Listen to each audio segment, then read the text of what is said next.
Hello everyone, आज मैं explain करने वाली हूँ Korean drama love to next door का लास्ट एपिसोड। अगर आपने पिछले एपिसोड नहीं देखे हैं तो लिंक आपको डिस्क्रिप्शन बॉक्स में मिल जाएगा। एपिसोड की शुरुआत में हम सबको रियू के घर पर देखते हैं। वो सब साथ में खाना खा रहे थे और बहुत ही इंजॉय कर रहे थे। तभी रियू की मॉम सिंगो की मोम की ओर देखती हैं। रियू के डैड सिंगो की मॉम को बहुत ही प्यार से खाना खिला रहे थे।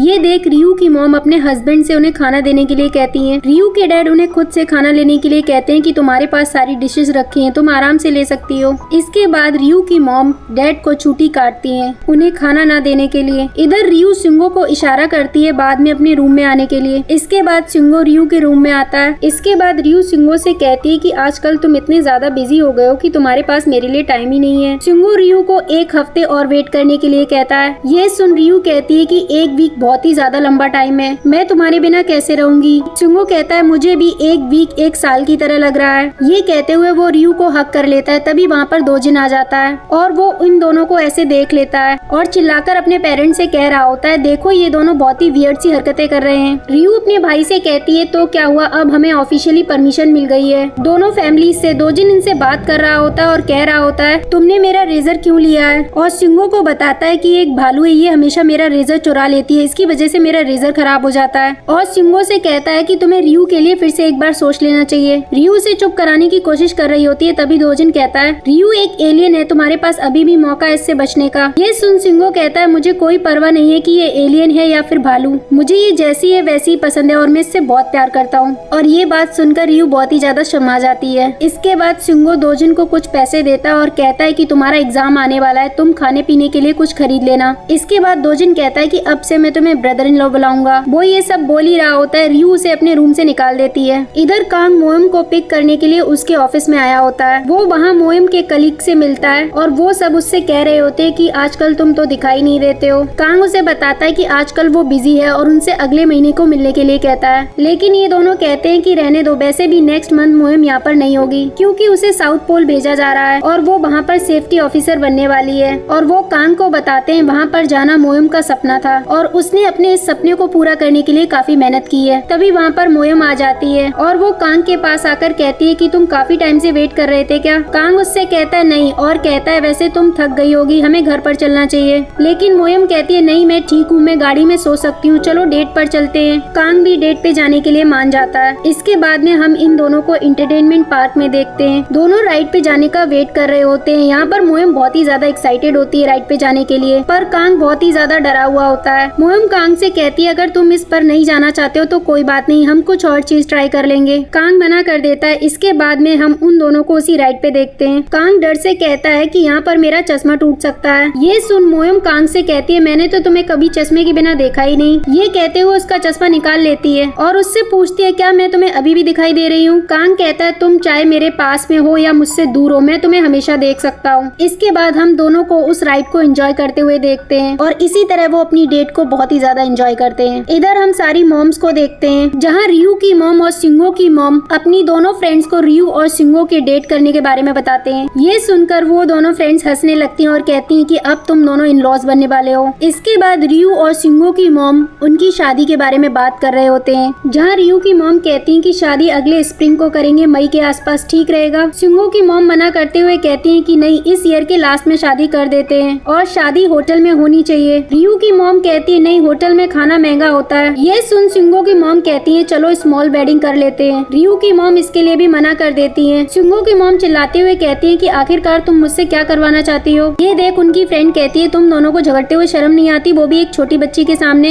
ये सुन दोनों यू से कहती हैं कि हम लड़ाई नहीं कर रहे हैं, हम बहुत ही क्लोज फ्रेंड्स हैं। इधर हमें दोजिन को दिखाया जाता है जो कि अपनी जिम में पढ़ाई कर रहा होता है अपने एग्जाम के लिए। तभी वहाँ पर लीना आ जाती है और उससे पूछती है तुम क्या कर रहे हो। दोजिन उसे बताता है कि उसका एग्जाम आने वाला है, वो उसी की तैयारी कर रहा है। तभी लीना उससे कहती है कि मुझे ट्रेनिंग के बारे में कुछ पूछना था। ये सुन दोजिन दूसरे ट्रेनर को बुला देता है और उससे कहता है कि कस्टमर कुछ पूछना चाहती है। वो ट्रेनर लीना से बात करने लगता है। लीना जाते हुए दोजिन की तरफ देखती है, देखकर अपने आप से कहती है क्या ये हमेशा से ही इतना स्मार्ट दिखता था। इधर हम रियू को देखते हैं जो कि अपनी डैड के शॉप में आई हुई थी। तभी इसके पास मोएम का कॉल आ जाता है। वो उसे कुछ बताती है। ये सुनकर रियू शॉक्ड हो जाती है। इसके बाद हम रियू को मोएम के घर पर देखते हैं। रियू मोएम के लिए केक और गिफ्ट लेकर आई होती है उसे कांग्रेचुलेट करने के लिए क्योंकि उसकी साउथ पोल में जॉब लग गई थी। और रियू मोएम से पूछती है तुम्हें इसके बारे में कब पता चला। मोएम बताती है कि उसे इसके बारे में पिछले हफ्ते ही पता चल गया था। रियू उससे कहती है फिर तुमने मुझे ये इतना लेट क्यों बताया। मोयम कहती है कि मुझे नहीं पता मैं क्या करूं, मुझे समझ नहीं आ रहा है कि मैं कांग को इसके बारे में कैसे बताऊं। रियू उसे इस बात को सिंसियरली कांग को बताने के लिए कहती है। मोयम उससे कहती है पता नहीं वो कैसे रिएक्ट करेगा और उसे क्या फील होगा ये सुनकर। तो उसकी बातें सुनी रही होती है, तभी उसके पास सिंगो का कॉल आ जाता है। वो मोयम की वजह से उसका कॉल पिक नहीं कर रही होती है। ये देख मोयम उसे जाने के लिए कहती है और कहती है मैं कुछ देर अकेले रहना चाहती हूँ और अपने बेड पर अकेले सोना चाहती हूँ। रियू उससे कहती है पक्का मैं जाऊँ, मैं यहाँ पर रुक सकती हूँ अगर तुम चाहो तो, बट मोयम इसके लिए मना कर देती है। इसके बाद रियू सिंगो से मिलने भागकर आ ही रही होती है।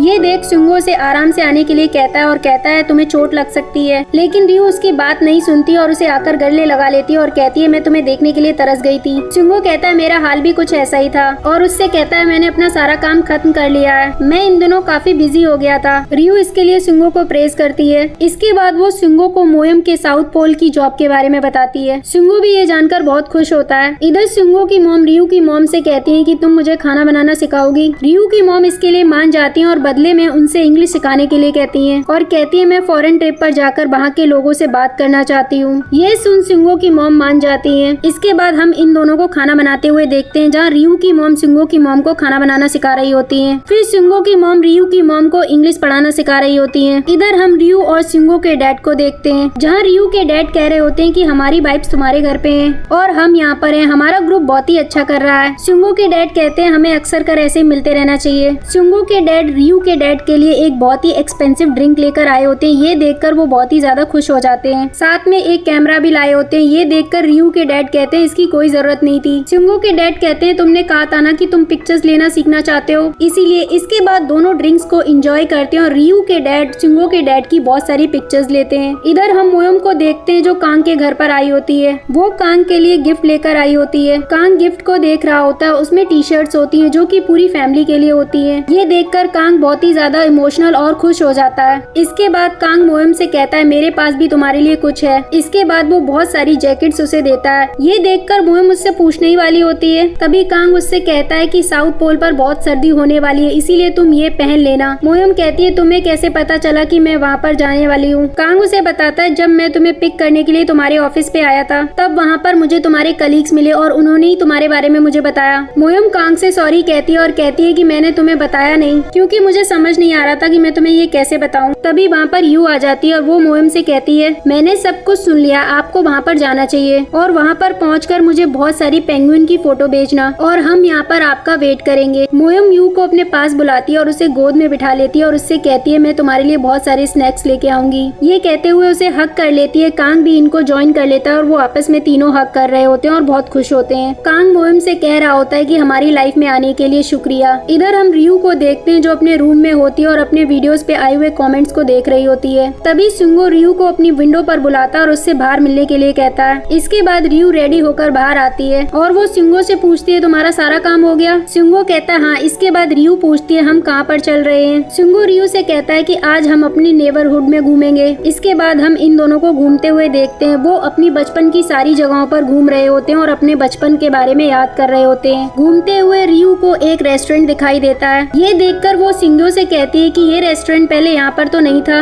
ये सुन सिंगो कहता है कि हमें अंदर जाकर देखना चाहिए। इसके बाद दोनों रेस्टोरेंट के अंदर आ जाते हैं। रियू सिंगो से कहती है क्या मैं इस किचन को देख सकती हूँ। सिंगो कहता है कि तुम देख सकती हो, देखने से कुछ नहीं होगा। रियू उस किचन को देखकर कहती है ये बहुत ही अच्छा है, ये मुझे बहुत ही पसंद है। इसके बाद सिंगो रियू से कहता है कि ये किचन तुम्हारा है और उसे बताता है कि मैंने ये रेस्टोरेंट तुम्हारे लिए बनाया है। इसके बाद हमें एक पास्ट का फ्लैशबैक दिखाया जाता है जहाँ रियू के डैड सिंगो से मिलने उसके ऑफिस में आए होते हैं। रियू के डैड सिंगो से कह रहे होते हैं कि मैं पहले रियू के लिए कुछ भी नहीं कर पाया, लेकिन अब मैं उसके लिए कुछ करना चाहता हूँ। मैं उसके लिए एक रेस्टोरेंट बनाना चाहता हूँ, क्या तुम मेरे लिए ये कर सकते हो। और कहते हैं शायद मेरा वाला रेस्टोरेंट अच्छी जगह पर नहीं था, इसीलिए कोई कस्टमर नहीं आया। सिंगो कहता है ऐसा कुछ भी नहीं है। रियू के लिए ये बहुत खुशी की बात होगी कि जहाँ उसके डैड ने काम शुरू किया था वहीं पर वो अपना काम कर रही है। इसके बाद सिंगो रियू के रेस्टोरेंट के लिए काम करना शुरू कर देता है और कई दिनों तक वो काम करता है। बैक टू द प्रेजेंट जहाँ रियू सिंगो से कहती है तुम सच में बहुत अच्छे हो, तुमने पहले मेरे रूम को ठीक किया और अब तुमने मेरे लिए ये रेस्टोरेंट बनाया। सिंगो रियू को हक करते हुए कहता है कि मैंने तो अभी तक कुछ शुरू भी नहीं किया है और अब से मैं तुम्हारे लिए सब कुछ करूंगा। इधर हम दोजिन को देखते हैं जो अपने एग्जाम के लिए तैयारी कर रहा होता है। तभी उसके पास उसका बॉस आता है और वो दोजिन से पूछता है क्या कल तुम्हारा एग्जाम है? दोजिन कहता हाँ कल मेरा एग्जाम है। उसका बॉस अपनी बेल्ट दोजिन को देते हुए कहता है कि अब ये तुम्हारी है और कहता है अब जल्द ही तुम सर्टिफाइड जिम ट्रेनर बन जाओगे। इसके बाद दोजिन उस बेल्ट को पहन रहा होता है। पास में लीना होती है, वो उसको देख रही होती है, फिर उसके पास आती है और कहती है कि तुम पर ये सूट करती है और उसे उसके एग्जाम के लिए गुड लक कहती है और कहती है जल्द ही तुम सर्टिफाइड ट्रेनर बन जाओगे और मैं तुम्हारी पहली क्लाइंट बनूंगी, क्योंकि जब तुमने पिछली बार मेरी हेल्प की थी तो तुम मुझे बहुत ही अच्छे कोच लग रहे थे।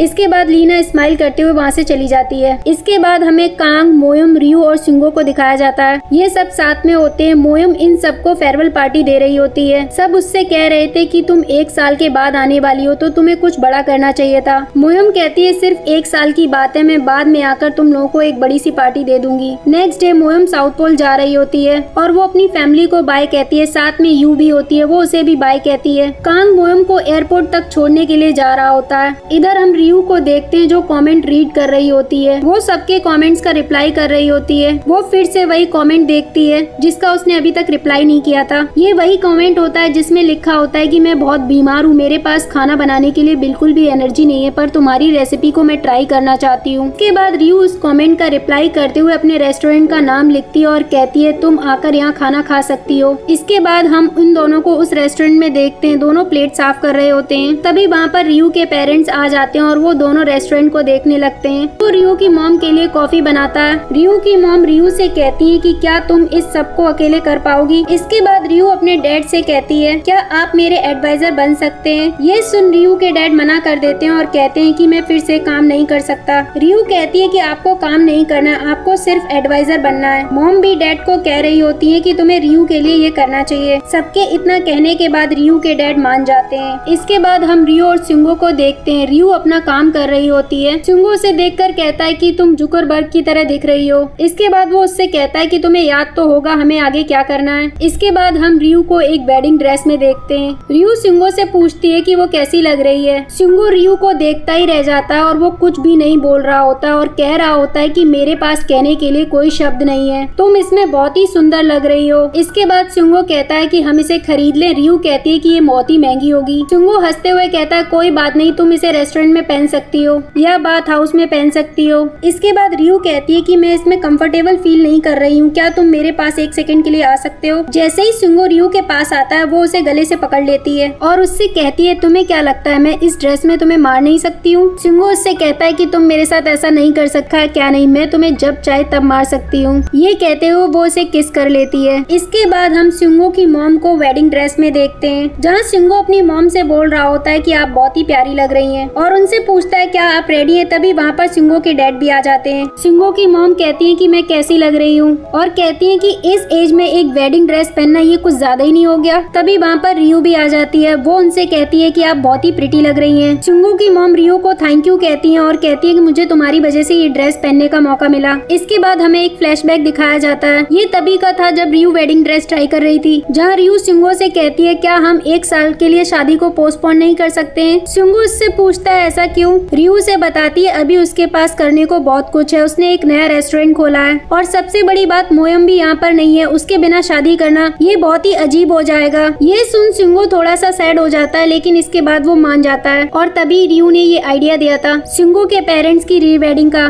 Back to the present. यहाँ सिंगो की मॉम अपने हस्बैंड से बोल रही थी मैं हमेशा से अपनी शादी में ऐसे बुके पकड़ना चाहती थी, पर हमारी शादी विंटर्स में हुई थी तो हमें ये फ्लावर्स नहीं मिल पाए थे और कहती हैं कि मैं बहुत खुश हूँ मुझे ये दोबारा करने का मौका मिला। इसके बाद वो दोनों पिक्चर्स क्लिक करा रहे होते हैं। वो सिंगो को भी आने के लिए कहते हैं। इसके बाद वो रियू को भी साथ में आने के लिए कहते हैं और कहते हैं कि अब तुम भी हमारी फैमिली का हिस्सा हो। इसके बाद इनकी फ्रेंड्स भी वहाँ पर आ गई थी। फिर साथ में सब मिलकर बहुत सारा एंजॉय करते हैं, बहुत सारी पिक्चर्स लेते हैं। इधर रियू और सिंगो साथ में होते हैं और वो अपनी फैमिली को देख रहे होते। देखो ये लोग कितने खुश हैं। सिंगो कहता है कि तुम्हारे बिना मैं ये नहीं कर पाता, इसके लिए थैंक यू। रियू कहती है ठीक है, वैसे तुम यहाँ पर क्या कर रहे हो, तुम्हें उनके साथ होना चाहिए। सिंगो कहता है कि सालों से मैं उन लोगों के साथ हूँ और मैं उनका बेटा हूँ, अब मुझे तुम्हारा पार्टनर बनना है। इसके बाद रियू कहती है जैसे हमारे पेरेंट्स लंबे टाइम से साथ में हैं, हम भी साथ में रहेंगे। मैंने पहले अपनी फीलिंग्स को इग्नोर कर दिया था लेकिन अब मैं ऐसा नहीं करूंगी, अब मैं तुम्हारी देखभाल करूंगी। इसके बाद दोनों किस करते हैं। इसके बाद हमें 10 महीने के बाद का सीन दिखाया जाता है जहाँ पर सारी मॉम्स होती हैं, वो सब मिलकर एक्सरसाइज कर रही होती हैं जैसे कि हमें 1 एपिसोड में दिखाया गया था। एपिसोड 1 में हमने देखा था रियू की मॉम रियू की तारीफें कर रही होती हैं और सिंगो की मॉम सिंगो सिंगो की तारीफें कर रही होती हैं, लेकिन इस बार यहाँ पर उल्टा होता है। रियू की मॉम सिंगो की तारीफ करते हुए कहती हैं वो बहुत ही बड़ा आर्किटेक्ट बन गया और उसके पास बहुत ही बड़े ऑफर आते हैं। ये सुन सिंगो की मॉम रियू की तारीफ करते हुए कहती हैं कि रियू का भी रेस्टोरेंट बहुत ही फेमस हो गया और सब वहाँ पर खाना खाने आते हैं। इसके बाद मोयम की मॉम बताती है कि यू ने किंडरगार्टन में अवार्ड जीता है और वो नासा के साथ काम करना चाहती है। ये सुनकर सारी मॉम्स बहुत खुश होती हैं। इसके बाद उनकी चौथी फ्रेंड बताती है कि की-हुन को भी जॉब मिल गई है। ये सुनकर सारी मॉम्स बहुत खुश हो जाती हैं और उसे कांग्रेचुलेट करती हैं। इधर दोजिन अपनी जिम में होता है। अब वो ऑफिशियली जिम ट्रेनर बन गया होता है और वो अपनी पहली क्लाइंट जो कि लीना है उसको वर्कआउट करवा रहा होता है। लीना वर्कआउट करके थक गई होती है और वो उससे कहती है कि चलो हम ड्रिंक्स पर चलते हैं और चिकन खाएंगे। दोजिन इसके लिए मना कर देता है और वर्कआउट कंटिन्यू करने के लिए कहता है। इधर हम रियू के डैड और सिंगो के डैड को देखते हैं। दोनों टेनिस खेल रहे होते हैं और बहुत ही हैप्पी होते हैं। इसके बाद रियू के डैड सिंगो के डैड से पूछते हैं कि कल तुम क्या करने वाले हो। सिंगो के डैड उन्हें बताते हैं कि मैं हॉस्पिटल जाऊंगा। रियू के डैड उन्हें कहते हैं कि अब तुम्हें रिटायर हो जाना चाहिए, तुम और कितने सालों तक काम करने वाले हो। इधर हम मोयम को देखते हैं जो कि साउथ पोल पर होती है और अपना काम कर रही होती है। इसके बाद वो यू और कांग को वीडियो कॉल करती है और उन्हें अपने घर पर देखकर कहती है कि तुम मेरे घर पर हो। इसके बाद यू मोयम को बताती है कि मैं यहीं पर ग्रैंड माँ के साथ रहती हूँ और उससे कहती है मैंने आपके लिए बहुत बड़ा गिफ्ट भेजा है। मोयम उससे गिफ्ट के बारे में पूछती है। यू अपने डैड से कहती है कि बता दो। कांग उसे बताता है कि मैं वो गिफ्ट हूँ, मैं जल्दी तुम्हारे पास आने वाला हूँ। इधर रियू अपने रेस्टोरेंट में होती है और अपने कस्टमर से बात कर रही होती है। इधर सिंगो अपने ऑफिस में होता है। यहाँ पर हम उसी प्लांट को देखते हैं जो रियू ने सिंगो को गिफ्ट में दिया था और अब उस पर फ्रूट्स आ गए थे। सिंगो अपने और रियू के लिए एक घर बनाना चाहता है और उसी के लिए वो डिजाइन कर रहा होता है। इसके बाद वहाँ पर म्यूंगो आता है और वो उससे कहता है कि तुम मेरे लिए मेरा घर कब बना रहे हो, क्योंकि मैं जल्द शादी करने वाला हूँ। तभी यहाँ पर रियू और सिंगो की मॉम आ जाती है। सिंगो की मॉम आकर म्यूंगो को अपनी बुक के बारे में बताती है। इधर रियू की मॉम सिंगो को बताती है कि मैं तुम्हारी मॉम से इंग्लिश सीख रही हूँ और अगले साल से मैं इंग्लिश में बच्चों को कहानियाँ सुनाया करूंगी। सिंगो ये सुनकर बहुत ही खुश होता है कि वो अपने ड्रीम्स को पूरा कर रही है। इधर रियू ब्रेक टाइम में अपने रेस्टोरेंट में बैठी हुई होती है। तभी उसके वीडियो पे एक कमेंट आता है, वो उसे पढ़ती है। वो उसी लेडी का कमेंट होता है। उन्हें रियू के रेस्टोरेंट का खाना खाकर बहुत ही अच्छा लगता है। वो ये रियू को वहीं पर बोलना चाहती थी बट वो बहुत ज्यादा साई होती है, इसलिए वो कमेंट में बता रही होती है। रियू ये देखकर बहुत ही ज्यादा खुश और इमोशनल हो जाती है। तभी रियू को सिंगो का मैसेज आता है कि तुम आ नहीं रही हो। इसके बाद वो जल्दी से सिंगो से मिलने जाती है। रियू सिंगो के पास आती है और कहती है कि तुम काफी टाइम से वेट कर रहे हो। सिंगो इससे कहता है कि आधे घंटे से ज्यादा हो गया है। रियू इसके लिए उसे सॉरी कहती है और कहती है कि अब तुम थोड़ा चेंज हो गए हो, पहले तुम ऐसे नहीं थे और अब तुम मुझसे देखो कैसे बात कर रहे हो। सिंगो कहता है ऐसा कुछ भी नहीं है, चेंज तो तुम हो गई हो।